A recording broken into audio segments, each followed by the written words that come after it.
Telugu channel present నేను BJP party ఆఫీస్లో ఉన్న 2 రోజులుగా దీక్ష కంటిన్యూ అవుతుంది. సో ఈ దీక్ష ఇంపాక్ట్ గా 10% ఫీజ్ రియంబర్స్మెంట్ అమౌంట్ ని కాంగ్రెస్ ప్రభుత్వం రిలీజ్ చేసింది. సో ఒక్కసారి రాణి రుద్రమ్మ గారు ఉన్నారు మాట్లాడు. అక్క ఏంది ఒక 10% సరిపోతుందా మీ దీక్షకి? 10%? దేని కొరకు 10%? ఫీజ్ రియంబర్స్మెంట్ ఇష్యూలో దీక్ష జరుగుతుంది. మరి కాంగ్రెస్ నుంచి ఇప్పటి వరకు కూడా ఒక నెగిటివ్ చూసినా కానీ స్టూడెంట్ పైన ప్రేమ మాత్రం ఎక్కడ కనిపించట్లేదు. 10% కాదండి. అసలు విద్యార్థులు గత 4 సంవత్సరాలుగా బీఆర్ఎస్ ప్రభుత్వం ఉన్నప్పుడు 2.5 సంవత్సరాలు, ఇప్పుడు ఒక 2.5 సంవత్సరాలు, 5 సంవత్సరాల నుంచి వాళ్ళ 4 అకాడమిక్ ఇయర్స్ అయిపోయినాయి.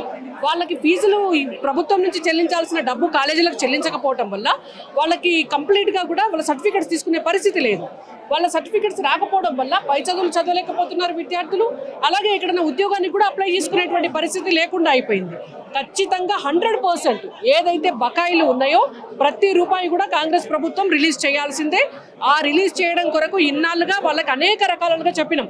మేము ప్రెస్ కాన్ఫరెన్స్లు పెట్టి చెప్పినాము, మీడియాలో వచ్చి చెప్పినాము, కాలేజీలకు వెళ్ళి వాళ్ళ విద్యార్థుల పక్షాన చెప్పినాము. అయినా కూడా చీమ కుట్టినట్టు కూడా లేదు రేవంత్ రెడ్డి గారికి. అందుకే ఇప్పుడు ఉద్యమాన్ని తీవ్రతరం చేయబోతున్నాము. మా పార్టీ అధ్యక్షులు రామచంద్రరావు గారు నిన్న ఇవాళ దీక్ష చేయడం ద్వారా విద్యార్థులకు మేము ఉన్నామనేటువంటి ఒక భరోసాని ఇచ్చినాము. ప్రభుత్వానికి ఒక అల్టిమేటం కూడా జారీ చేసినాం. భవిష్యత్తులో డెఫినెట్గా ఫీజు రియంబర్స్మెంట్ బకాయిలు మొత్తం చెల్లించేదాకా మేము ఈ ఉద్యమాన్ని కంటిన్యూ చేస్తాం. భవిష్యత్తులో మీరు ఇంకా తీవ్రమైనటువంటి ఉద్యమ రూపాన్ని మీరు చూస్తారు. స్కూల్ ఎడ్యుకేషన్ చాలా దారుణమైన పరిస్థితి. సో ప్రభుత్వ బడుల పరిస్థితి ఎట్లుందో మీరు కూడా చూస్తున్నారు. మరి దానిపైన ఏమంటారు? మొత్తం నియోజకవర్గానికి ఒక ఇంటిగ్రేటెడ్ స్కూల్ పెడతామని చెప్పిండ్రు. ఈ రోజు వరకు ఎక్కడ కూడా శంకుస్థాపన కూడా చేయనటువంటి పరిస్థితి. వాళ్ళ విద్యార్థులందరి పరిస్థితి కూడా అధ్వాన్నమైనటువంటి పరిస్థితిలో మనం చూస్తున్నాం. ఎక్కడ కూడా స్కూల్స్కి కనీసం పెయింటింగ్ లేనటువంటి పరిస్థితి, స్కూళ్ళల్లో టాయిలెట్స్ లేనటువంటి పరిస్థితి. అది స్కూల్ ఎడ్యుకేషన్లో జంబో డిఎస్సి పెట్టి విద్యార్థులందరినీ విద్యార్థుల కొరకు ఉపాధ్యాయ పోస్టులన్నీ కూడా భర్తీ చేస్తామని చెప్పి ఈ రోజు వరకు కూడా జంబో డిఎస్సి వేయలేనటువంటి పరిస్థితి. ఇంటర్మీడియట్ విద్యార్థులకి ఒక్కొక్క విద్యార్థికి 2,000 రూపాయల స్కాలర్షిప్ ఇచ్చేది ఉండే, అది కూడా ఇవ్వలేదు.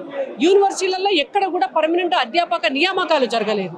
ఇది తెలంగాణ రాష్ట్రంలో విద్యా వ్యవస్థ పరిస్థితి. ఇంకా ఈయన ఇక్కడ చిన్నవి కూడా చేయడం చేతనైతే లేదు. కానీ నేను అమెరికా పోయినా, నేను లండన్ పోతున్నా, లేకపోతే నన్ను అక్కడికి పోతే నేను ఆడికెళ్ళి ఏదో పటకస్తా, నన్ను బోనియకుండా ఆపుతున్నారు. తెలంగాణలో విద్యా విధానాన్ని నేను అభివృద్ధి చేయలేకపోతున్నా బీజేపీ వల్లనే అని చెప్తున్నాడు. మీరు ఫీజు రియంబర్స్మెంట్ ఇస్తే మేము బీజేపీ ఆపిందా? మీరు పిల్లలకు స్కాలర్షిప్ ఇస్తే బీజేపీ ఆపిందా? మీరు మెగా డిఎస్సి పెడితే బీజేపీ ఆపిందా? మేము దేనికి ఆపినాం? మిమ్మల్ని ఆపలే కదా. కాబట్టి ఇవాళ కాంగ్రెస్ పార్టీకి డెఫినెట్గా వాళ్ళ మెడలు వంచైనా కూడా విద్యార్థులకు మేము ఫీజు రియంబర్స్మెంట్ పైసలు ఇప్పిస్తాం. పర్మిషన్ ఇవ్వకపోవడానికి కేంద్రమే కారణం, ఇది తెలంగాణ ప్రజల ఆత్మగౌరవానికి సంబంధించిన ఇష్యూ అని అంటున్నారు. ఏం చెప్తారు? అంటే నువ్వు పొలిటికల్ రీజన్స్ తోటి మీ పర్యటనకు అనుమతికి లేదు, రద్దు చేయబడింది అనేటువంటిది కేంద్ర ప్రభుత్వం స్పష్టంగా చెప్పింది. మీరు పెట్టినటువంటి పర్పస్ ఏమిటి? మీరు వెళ్తున్న పర్పస్ ఏమిటి? మీరు అలా చేయాలనుకున్నటువంటి పనులు ఏమిటి? ఇవాళ భారతదేశానికి వ్యతిరేకంగా మాట్లాడేటటువంటి వాళ్ళని పోయి కలుస్తారా మీరు? పాకిస్తాన్ ప్రేమికులను పోయి కలుస్తారా మీరు? అంటే దేశద్రోహులుగా వాళ్ళు మిగిలితే మీరు కూడా వాళ్ళతో పాటు మిగిలిదలుచుకున్నారా? దేశానికి వ్యతిరేకంగా కుట్రలు చేయదలుచుకున్నారా? భారతదేశంలో అనిశ్చితిని క్రియేట్ చేయదలుచుకున్నారా? అట్లా చేస్తా అంటే ఇలా నరేంద్ర మోడీ గారి సర్కారు ఊకోదు. అది ముఖ్యమంత్రి అయినా సరే, ఇంకెవరైనా సరే. అండ్ ఆఖరిగా నిన్న పొన్నం ప్రభాకర్ గారు ఈ దీక్ష గురించి స్పందిస్తూ బీజేపీని ఒక క్వశ్చన్ చేశారు. ఆయన ఎందుకు బీఆర్ఎస్ గవర్నమెంట్ ఉన్నప్పుడు బీజేపీ దీక్ష చేయలేదు, ఎందుకు కాంగ్రెస్ లో ఉన్నప్పుడు మాత్రమే ఇట్లాంటి దీక్షలకు పిలుపునిస్తున్నాం? ఆ రోజు అధికారంలో అధ్యక్షులుగా మా బండి సంజయ్ గారు ఉండే, బీఆర్ఎస్ పార్టీ ఉన్నప్పుడు బండి సంజయ్ గారు ఫీజు రియంబర్స్మెంట్ కొరకు, విద్యా వ్యవస్థ కొరకు, ఇంటర్మీడియట్ విద్యార్థుల చావుల పైన ఒక కమిటీ వేసి వాళ్ళను శిక్షించాలని చెప్పి ఇదే భారతీయ జనతా పార్టీ ఆఫీస్లో వారు కూడా దీక్ష చేసినారు. ప్రతి డిస్ట్రిక్ట్ హెడ్ క్వార్టర్లకు కూడా పోయి మేము ర్యాలీలు చేసినాం విద్యార్థుల కొరకు. ఆ రోజు పోరాటం చేసినాం, ఈ రోజు కూడా పోరాటం చేస్తాం. భారత్ మాతాకి జై. ఈరోజు భారత మాత ముద్దు బిడ్డలైన యువత ఈ తెలంగాణ రాష్ట్రంలో ఎంత ఇబ్బంది పడుతున్నారో, వాళ్ళకి విద్యార్థులకి చదువుకునే విషయంలో మీరు అడిగినట్టు ఎందుకు ఉద్యమం చేస్తున్నారు అంటే, వారికి కేవలం ఒక 1 year also is valuable for a student. ఆ ఇయర్ది సర్టిఫికేట్ రాకపోతే నెక్స్ట్ వాళ్ళ కాంపిటేటివ్ ఎగ్జామ్స్కి వెళ్లకుండా చేస్తారు. ఈరోజు భారతీయ జనతా పార్టీ తరఫున మా రాష్ట్ర అధ్యక్షులు నిరాహార దీక్ష చేయడము, ఆ నిరాహార దీక్ష ఈరోజు 2వ రోజు. వారు ఒక పక్కన షుగర్ ఉన్నా, హెల్త్ ఇష్యూస్ ఉన్నా కూడా ఆయన ఏవీబీపీ అనే వింగ్ నుంచి స్టూడెంట్స్ ఉన్న ప్రతి కష్టమేంటో తెలుసుకుని ఈరోజు రాష్ట్ర అధ్యక్షుడు అవ్వడం వారికి ప్రతిదీ తెలుసు కాబట్టి ఎట్టి పరిస్థితిలో విద్యార్థులు ఇబ్బంది పడకూడదు అని మా రాష్ట్రం భారతీయ జనతా పార్టీ ఈరోజు ఈ ఉద్యమం తీసుకోవడానికి ముఖ్య కారణం వారు 15,000 కోట్లు బకాయిలు ఉంచి స్కాలర్షిప్స్ ఇవ్వకపోవడం. అలాగే మేము స్కూల్స్కి అది కాలేజెస్కి అది కూడా వెళ్ళడం జరిగింది. వెళ్ళి అడిగితే మాకు రాలేదు అంటే ఈ రెండో రోజు ఉద్యమానికి ఇప్పుడు 5% విడుదల చేశారని రేవంత్ రెడ్డి గారు. అసలు ప్రతిపక్షంగా మేము ప్రశ్నించకుండా మీకు విద్యార్థులకి ఇవ్వాలి అన్న విషయం మీకు తెలీదా? భారతీయ జనతా పార్టీ ప్రతి కార్యకర్త ప్రజల కోసము మన విద్యార్థుల వెంట ఉంటాము అని చెప్పి ప్రతి కాలేజీకి కూడా మేము వెళ్ళి వారికి అడగడం జరిగింది. ఏ ఉద్యమం చేసినా భారతీయ జనతా పార్టీ రాజ్యాంగబద్ధంగా మేము చేస్తాం. రాజ్యాంగంలో ఒకటే ఉంది, ప్రతిపక్షం ఏంటంటే ఎందుకు మీరు బీఆర్ఎస్ టైంలో చేయలేరు, ఎందుకు ఇప్పుడు కాంగ్రెస్ హయాంలో చేస్తున్నారు అంటారు? అసలు వారు ఒకప్పుడు బీఆర్ఎస్ కూడా నీళ్లు నియామకాలు నిధులు అని ఇదే విద్యార్థుల్ని మభ్యపెట్టి ఉస్మానియా యూనివర్సిటీలో 12 మంది విద్యార్థులు మన తెలంగాణలో ఉన్న విద్యార్థులు చనిపోవడం జరిగింది. వాళ్ళని పలకరించిన వాళ్ళు ఈరోజు మరి ఆ రోజు ఎందుకు మరి తెలంగాణ బీఆర్ఎస్ని ఇదే కాంగ్రెస్ వారు ఎందుకు ప్రశ్నించలేదు? ప్రశ్నించాలి కదా, వారు అపోజిషన్లోనే ఉన్నారు కదా. మేము అప్పుడు ప్రశ్నించాము, ఇప్పుడు ప్రశ్నించాము, కానీ ఇప్పుడు వరకు మాకు కనిపిస్తుంది ఎందుకంటే వాళ్ళు ప్రభుత్వంలో ఉన్నారు కాబట్టి. అప్పుడు కూడా మేము విద్యార్థుల వెంట ఉన్నాం, మేము విద్యార్థులతో ఎన్నో కార్యక్రమాలు చేసాము. విద్యార్థులకు ఏదైతే బీఆర్ఎస్ ప్రభుత్వం మాట ఇచ్చిందో అవన్నీ అవ్వట్లేదు. స్కాలర్షిప్స్ ఏంటి, అలాగే వాళ్ళకి అది కూడా ఇస్తా అన్నారు. నిరుద్యోగులకి నిరుద్యోగ భృతి మరి అది బీఆర్ఎస్ ఇవ్వలేదని మేము ఎన్నోసార్లు గంటాపదంగా చెప్పడం జరిగింది. మేము అనకపోవడం ఏంటి? దయచేసి మీరు వెనక్కి వెళ్ళి చూడండి మేము ఏం ఉద్యమాలు విద్యార్థుల కోసం చేసామో. ఈరోజు కూడా మేము ఒకటే ప్రశ్నిస్తున్నాము, భారతీయ జనతా పార్టీ ప్రతి కార్యకర్త కూడా మనస్ఫూర్తిగా సబ్కా వికాస్ సబ్కా విశ్వాస్ అనే నినాదంతో మా ప్రధానమంత్రి గారు ఎలాగైతే వెళ్ళారో వారి దారిలో మేము ఉండి ఈ తెలంగాణ రాష్ట్రంలో వాళ్ళు చెప్పడం కాదు, శ్వేతపత్రం విడుదల చేయమనండి. మీరు అన్నారు కదా విద్యాశాఖ మంత్రి విద్యార్థులకు ఇబ్బంది అవ్వకూడదని. భారత నేషనల్ పార్టీ ఏదైతే మా సెంట్రల్ పార్టీ విద్యాశాఖ మంత్రి ఉన్నారో వారు రాజీనామా చేశారు. అక్కడ పొరపాటు జరగకపోయినా విద్యార్థులు ఎక్కడ ఇబ్బంది పడతారో, వాళ్ళు ఈ ఉద్యమంలో ఎవరైతే ఇల్లీగల్ యాక్టివిటీస్ చేస్తున్నారో దానివల్ల ఈ విద్యార్థులు ఇబ్బంది పడతారని చెప్పి వారు రాజీనామా చేసి ఆదర్శంగా చూపించిన ప్రభుత్వం అది. రేవంత్ రెడ్డి గారు 40 లక్షల స్టూడెంట్స్ ఫీజ్ రియంబర్స్మెంట్ కాకుండా వాళ్ళు ఉద్యోగాలు వచ్చి వాళ్ళ సర్టిఫికేట్స్ కాలేజీలో బ్లాక్ అయిపోయి అహో అని బాధపడుతున్న సిచ్యువేషన్లో మన బీజేపీ తెలంగాణ స్టేట్ అధ్యక్షులు రామచంద్రం గారు 2 రోజుల నుంచి నిరాహార దీక్షలు కనీసం చీమ గుట్టినట్టు కూడా లేదండి మన సీఎం గారికి. ఇటువంటి సిచ్యువేషన్స్లో పిల్లల్ని వదిలిపెట్టి ఆయనే విద్యాశాఖ ఆయన దగ్గర పెట్టుకున్నారు, హోంశాఖ ఆయన దగ్గర పెట్టుకున్నాడు, అర్బన్ శాఖ ఆయన దగ్గర పెట్టుకున్నారు, సీఎం ఆయనే ఉన్నారు. ఇవన్నీ వదిలిపెట్టేసి ఆయన యుఎస్కి వెళ్తాను, వాళ్ళని కలుస్తాను, సోరోస్ని కలుస్తాను అని చెప్తున్నారు. ఇది ఏమన్నా న్యాయమా రేవంత్ రెడ్డి గారు? మీకు ఇది న్యాయమా? పిల్లలు వాళ్ళ చదువులకి వాళ్ళకి మోసం చేస్తారు. 5 lakhs స్టూడెంట్ కార్డు ఇస్తా అన్నారు. ఏది స్టూడెంట్ కార్డు ఏది? ఆడపిల్లలకు స్కూటీ ఇస్తా అన్నారు. ఎక్కడుంది? కంప్యూటర్స్ ఇస్తా అన్నారు. ఏది? సో మీకు బేసిక్ విద్యాశాఖ మీ దగ్గర పెట్టుకొని ఏం చేస్తున్నారు సీఎం రేవంత్ రెడ్డి గారు? మా బీజేపీ తరఫున మేము విద్యార్థుల కోసం పోరాడుతుంటే మీరు కనీసం మీ నుంచి కొంచెం స్పందన కూడా లేదు. 67 years ఓల్డ్ మా పర్సన్ 2 days నుంచి ఆయన ఓన్లీ లిక్విడ్స్ మీద ఉండి ఆయన బీపీ షుగర్ షుగర్ డౌన్ అయింది, బీపీ డౌన్ అయింది, ఆయన వైటల్స్ అన్స్టేబుల్గా ఉన్నాయి. Still he's ready to continue the hunger strike. మీకు రెస్పాన్సిబుల్గా ఎందుకు బీఆర్ఎస్ ఉన్నప్పుడు బీజేపీ దీక్షలు చేయలేదు స్టూడెంట్స్, ఇప్పుడు ఎందుకు చేస్తుంది? 100% అండి. ఎప్పుడూ కూడా బీజేపీ విద్యార్థుల పక్షానే ఉంది. మా బండి సంజయ్ గారు దీక్షలు చేశారు, మా ధర్నాలు చేశారు, లక్ష్మణ్ గారు ధర్నాలు చేశారు, కిషన్ రెడ్డి గారు ధర్నాలు చేశారు. Everyone has participated in dharnas to protect and protest for students. మరి ఈరోజు దీక్ష చేపట్టిన మన రామచంద్ర అన్న వైటల్స్ చెక్ చేశాము. మరి దాదాపుగా ఆయన హైపోటెన్స్డ్గా హైపోగ్లైసిమిక్ కూడా అయ్యారు. అయినప్పటికీ కూడా నిరాహార దీక్ష కంటిన్యూ చేయడం అనేది మాకు ఒక బీజేపీ కార్యకర్తగా ఎంతో స్ఫూర్తిదాయకంగా అనిపిస్తుంది. మరి ఈ 48 అవర్స్ దీక్ష ఏదైతే నిన్నటి నుంచి స్టార్ట్ చేశారో దానికి ప్రతిఫలంగా ఒక 10% అనేది నిన్న నైట్ ప్రభుత్వం అనేది రింబర్స్మెంట్ రిలీజ్ చేసింది. కానీ చాలా తక్కువ. ఇది గతంలో కూడా ఏదో మాట ఇచ్చారు కాబట్టి కనీసం ఆ 6 గ్యారంటీల కంటే చాలా బెటర్, గుడ్డి కంటే మెల్లనయం అన్నట్టు ఇన్ని ఇయర్స్ నుంచి సఫర్ అవుతున్న స్టూడెంట్స్ దాదాపుగా బీఆర్ఎస్ ప్రభుత్వంలో కూడా హయాంలో, మరి ఇప్పుడు కాంగ్రెస్ హయాంలో కూడా స్టూడెంట్స్కి ఏనాడు కూడా న్యాయం జరగలేదు.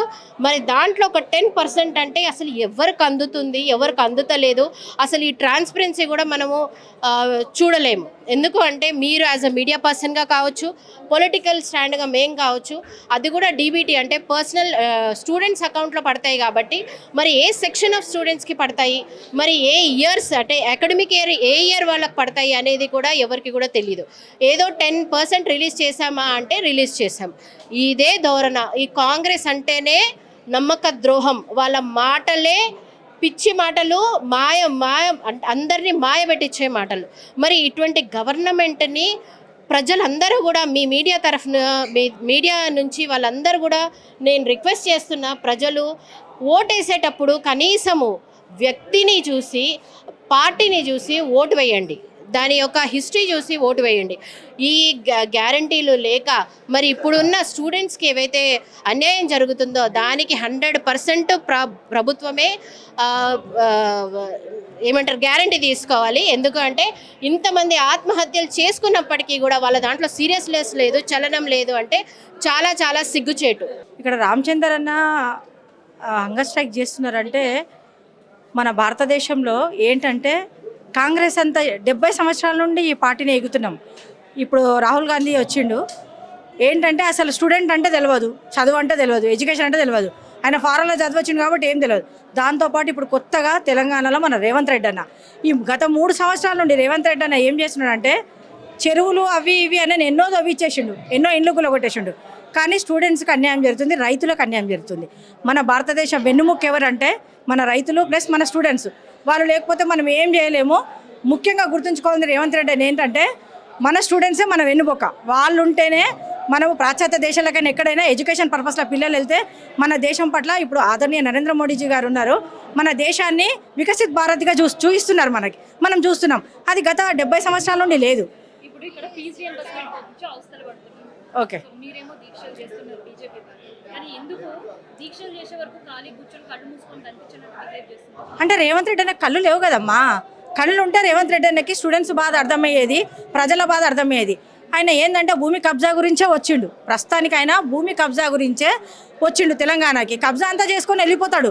తర్వాత బాధపడేది ఎవరు? ప్రజలము, స్టూడెంట్స్మి. కాబట్టి మాకు ఎంత ప్రాబ్లం అవుతుందని ఆయనకు అర్థం అవ్వట్లేదు.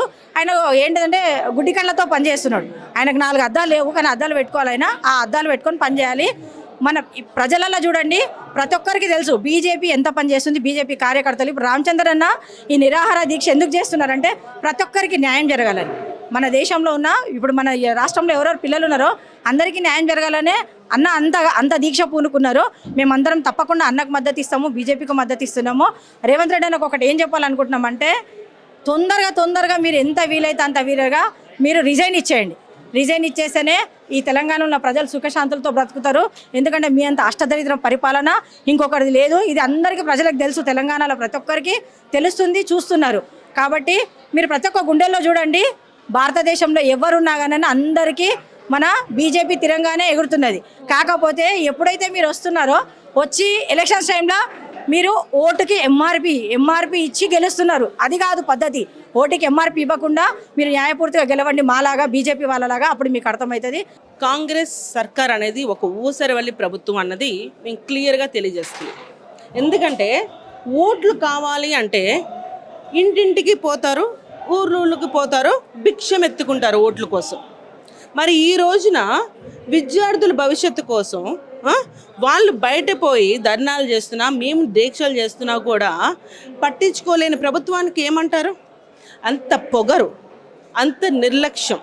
అంటే విద్యార్థుల భవిష్యత్తు అంటే అంగడి అనుకుంటున్నారా? అంగడిలో సరుకు అనుకుంటున్నారా? వీళ్ళు ఇలాంటి ప్రభుత్వానికి ఓటు ఎందుకు వేసామా అని ప్రతి ఒక్కరు ఈరోజు బాధపడుతున్న పరిస్థితి మేము చూస్తున్నాం. మేము నిన్న దీక్ష చేస్తే ఒక 10% రిలీజ్ చేశారు. ఇది రెండో రోజు, మా అధ్యక్షులు రామచంద్ర గారు రెండో రోజు కొనసాగిస్తున్న దీక్ష. ఆయన దేనికోసం చేస్తే అదొక ధర్మ పోరాటం చేస్తున్నారు. ఆయన ఎవరి కోసం? విద్యార్థులకి బతుకు పోరాటం. అది ప్రతి ఇక్కడ తెలంగాణలో ఉన్న ప్రతి విద్యార్థికి బతుకు పోరాటం మేము చేసేది. ఇప్పుడు ఒక సామెత ఉంది, ఎట్లా అంటే ఇప్పుడు మనం ఉల్లిగడ్డ పొరలు తీస్తూ ఉంటే ఏడుస్తూ ఉంటాం, అవునా కాదా? అదేవిధంగా రేవంత్ రెడ్డి పరిపాలిస్తూ ఉంటే ప్రజలంతా ఏడుస్తూనే ఉన్నారు. ఆఖరికి ఎంత దిగజారిపోయాడంటే రేవంత్ రెడ్డి పిల్లలు ధర్నాలు చేస్తుంటే లాఠీ చార్జ్ చేస్తున్నాడు. విద్యార్థుల మీద లాఠీ చార్జ్ చేయడానికి వాళ్ళు ఏమైనా రౌడీలా లేకపోతే గూండాలా అని మేము అడుగుతున్నాం. విద్యార్థులు కదా, వాళ్ళు దేనికోసం ధర్నాలు చేస్తున్నారు? వాళ్ళకి ఫీజులు రావాల్సిన డబ్బులు ఇవ్వలేదన్నది వాళ్ళ క్వశ్చన్. ఎందుకంటే వాళ్ళ తల్లిదండ్రులు ఇంట్లో పుస్తులు తాకట్టు పెట్టుకోనో, నగలు తాకట్టు పెట్టుకోనో, ఆస్తులు తాకట్టు పెట్టుకొని ఏదో ఒకటి చేసి నా బిడ్డ చదవాలి, మంచిగా బయటికి రావాలి, ఒక పెద్ద స్థాయిలో ఒక పేరున్న ఉద్యోగం సంపాదించుకోవాలి, దాని ద్వారా మేము మళ్ళా మా అప్పులు తీర్చుకోవాలి, మా బతుకు బాగుండాలని ఒక ఆశతో ప్రతి కుటుంబం ఈరోజు ఏదైతే 20 లక్షల మంది విద్యార్థులున్న కుటుంబాలు వాళ్ళంతా కూడా ఒక ఆశా జీవితం ఉన్నారు. కానీ ఈ రోజున కాంగ్రెస్ ప్రభుత్వం ఏం చేస్తుంది? వాళ్ళకి ఏనాడని మాట్లాడుతుందా? ఇంతవరకు వాళ్ళ గురించి మాట్లాడుతుందా? ఏమైనా మాట్లాడమని అడిగితే క్రిమినల్ వేస్ట్ అంటాడు విద్యార్థుల్ని. అసలు ఇక్కడ క్రిమినల్ వేస్ట్ ఎవరు? రేవంత్ రెడ్డి క్రిమినల్ వేస్ట్, అవునా కాదా? ఆయనలాగా వీళ్ళెవరు కూడా, ఆయన ఖైదీ నెంబర్ 4170 నెంబర్ ఉంది ఆయనది. వీళ్ళు అలా కాదు. ఆయన జైలుకి వెళ్ళి ఓటుకు నోటు కేసులో జైలుకి వెళ్ళి ఒక నెంబర్ అనేది మంచిగా పెట్టుకున్నాడు, 4170 ఖైదీ నెంబర్. ఆయనలాగా విద్యార్థులు ఎవరో కూడా ఓటుకు నోటు కేసులో జైలుకు పోలేదు. పాపం వాళ్ళు పోరాటాలు చేసుకొని వాళ్ళ బాధలు అనిపిస్తూ ఇక్కడిక్కడే పడున్నారు. మరి వాళ్ళందరికీ నువ్వేం చెప్తున్నావు? మీకు అడిగేది ఏంటంటే, అసలు నీకు ఎన్యూమరేషన్ ఫామ్ ఫిల్ చేయడం వచ్చా? సర్ర ఉంది కదా, నువ్వు నీ క్యాబినెట్ కలిసి ఒక ఎన్యూమరేషన్ ఫామ్ ఫిల్ చేయండి ఎవరి సపోర్ట్ లేకుండా, అప్పుడు నువ్వు విద్యార్థుల గురించి నువ్వు మాట్లాడుతుంది.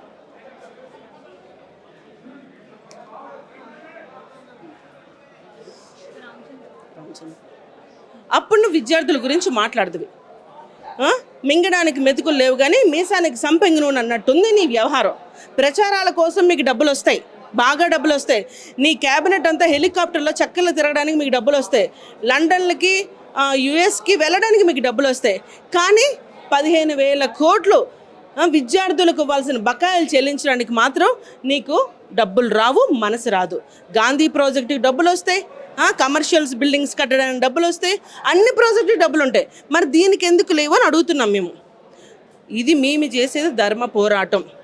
వీళ్ళు ఎన్ని నాటకాలు చేసినా, ఎందుకంటే ఇప్పుడు మాకు కావాల్సింది ఏంటంటే నిరుపేద ప్రజలు, నిరుపేద పిల్లలు, కాయగూరలు అమ్మే పిల్లలు అవనివ్వండి, ప్రతి కూలి పని చేసే పిల్లలందరూ కూడా, వ్యవసాయం చేసే పిల్లలందరూ కూడా వాళ్ళ తల్లిదండ్రులు బాధ మేము చూడలేకపోతున్నాం. వాళ్ళందరి పిల్లలు కూడా బాగుపడాలి. గరీబోళ్ళ పిల్లలు ఎస్పెషల్గా పెద్ద వాళ్ళ పిల్లలు డాక్టర్లు అవ్వడం, కలెక్టర్లు అవ్వడం అది కాదు కావాల్సింది. గరీబోళ్ళ బిడ్డలు ఇంజనీర్లు అవ్వాలి, గరీబోళ్ళ బిడ్డలు కలెక్టర్లు అవ్వాలి, పోలీసులు అవ్వాలి, డాక్టర్స్ అవ్వాలి. అప్పుడు నవ సమాజం అనేది నిర్మించగలుగుతాం మనం తెలంగాణలో. అప్పుడు మనం రియల్ న్యాయం చేసిన వాళ్ళు అవుతాం.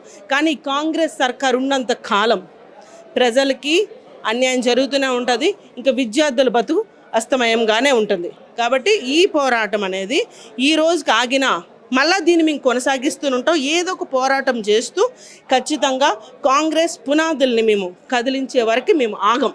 గవర్నమెంట్ ఎందుకు మాట్లాడలేకపోయిందంటే గవర్నమెంట్కి ఇచ్చే ఉద్దేశమే లేదు కదా. ఫీజు రియంబర్మెంట్ ఎగ్గొట్టాలనే ఉద్దేశంతో ఉంది. ఎక్కడ కూడా విద్యార్థులకి న్యాయం జరగాలని కానీ విద్యార్థుల పక్షాన ఉండాలని కానీ లేదు. కాబట్టి ఈరోజు ఏది మాట్లాడినా కూడా దాన్ని తప్పుదో పట్టిస్తూ విద్యార్థులకు ఫీజు రియంబర్మెంట్ ఇవ్వకుండా ఏదో చేస్తున్నాం అంటే మనకు సమాజానికి కావాల్సింది ఏంది? రెండు వైద్యం, విద్య. ఈ రెండే ముఖ్యమైనటువంటి. ఈ రెండుటిని పక్కన పెట్టి ఈరోజు విద్యార్థుల భవిష్యత్తు చెలగాట మారుతున్నారు. ఈ ఒక ఫస్ట్ ఇయర్ పాస్ అయ్యారంటే సెకండ్ ఇయర్ పాస్ అయ్యారన్నా, ఒకవేళ కాలేజీలు మారాలన్నా, సర్టిఫికేట్ కావాలన్నా, లేదంటే ఇక్కడ నుంచి ఇంకో కాలేజీకి పోవాలన్నా వాళ్ళు ఇవ్వాలి అంటే మీరు మాకు ఫీజు రియంబర్మెంట్ గవర్నమెంట్ నుంచి రాలేదు కాబట్టి మీరు కట్టి ఆ అమౌంట్ కడితేనే మీకు సర్టిఫికేట్స్ ఇస్తామంటుంది. వాళ్ళకి ఏంటంటే తల్లిదండ్రుల జాబు రీత్యా ఇక్కడ నుంచి వాళ్ళు షిఫ్ట్ అయినా లేకుంటే ఇక్కడ నుంచి వాళ్ళకు వేరే వచ్చినా కూడా వెళ్ళాలనుకుంటే పిల్లల ద్వారా ఇబ్బందులు అవుతున్నాయి. అది ఇవ్వమంటే పైసలు కడితే కానీ ఇవ్వలేమంటారు. వాళ్ళు పైసలు కట్టలేని పరిస్థితులనే కదా ఈరోజు గవర్నమెంట్ కాలేజీలలో చదువుతారు. ఫీజు రియంబర్మెంట్ మీద చదివే వాళ్ళు ఎవరు? మధ్యతరగతి పిల్లలు. వాళ్ళు కట్టుకోలేకనే చదువుతుంటే వాళ్ళని ఎటు కాకుండా చేయడం వల్ల అనేక ఇబ్బందులు పడుతున్నారు. అయినా కూడా ఈరోజు దున్నపోతు మీద వాన పడ్డట్టు ఈ తెలంగాణ గవర్నమెంట్ ఉన్నది. కాబట్టే భారతీయ జనతా పార్టీ 2 రోజుల రిలే దీక్ష కూర్చోవడం జరిగింది. తప్పకుండా వాళ్ళ మెడలు వంచి ఫీజు రియంబర్మెంట్ ఫీజు వేసే విధంగా గతంలో కూడా మేము ఫైట్ చేసిన తర్వాతనే కొద్దిగా వేసిరు. ఎలక్షన్స్ అప్పుడు ఎమ్మెల్సీ ఎలక్షన్స్ అప్పుడు ఫుల్ ఫ్లెడ్జ్గా ఫైట్ చేస్తేనే వేసారు. ఇప్పుడు కూడా మనం ఫైట్ చేస్తున్నాం కాబట్టి 1వ 2వ విడతలు వేస్తారు. కానీ మొత్తం కూడా పిల్లలకు ఫీజు రియంబర్మెంట్ వచ్చేదాకా భారతీయ జనతా పార్టీ విద్యార్థుల పక్షాన పోరాడుతుంది.